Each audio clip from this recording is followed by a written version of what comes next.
দিনকে দিন বাড়ছে জ্বালানি তেলের অবৈধ মজুত, তার সঙ্গে পাল্লা দিয়ে বাড়ছে দুর্ঘটনার ঝুঁকি। বেশ কিছু স্থানে দুর্ঘটনার ঘটনাও ঘটেছে।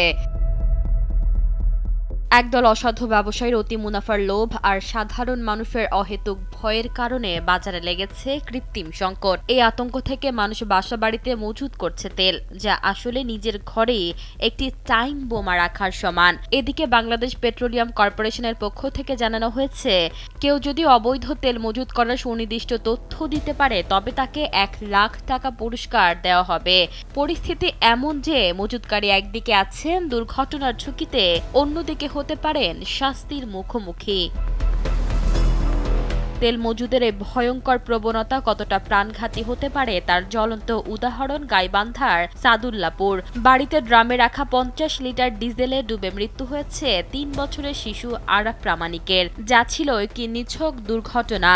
তবে কেবল অবৈধ মজুদের কারণেই একটি পরিবারের চিরস্থায়ী শোকে পরিণত হয়েছে।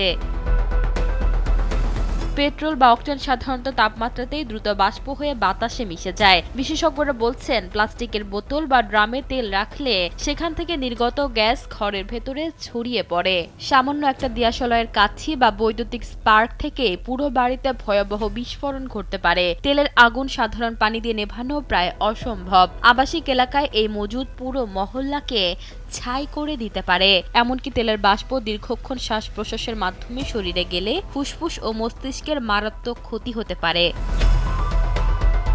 জ্বালানি তেল লাইসেন্স ছাড়া মজুত করা একটি গুরুতর অপরাধ। 1974 সালের বিশেষ ক্ষমতা আইনে এর শাস্তি সর্বোচ্চ মৃত্যুদণ্ড বা যাবজ্জীবন কারাদণ্ড। ইতোমধ্যে লাখ লাখ লিটার তেল জব্দ করা এবং কোটি টাকার ওপর জরিমানা আদায় করা হয়েছে।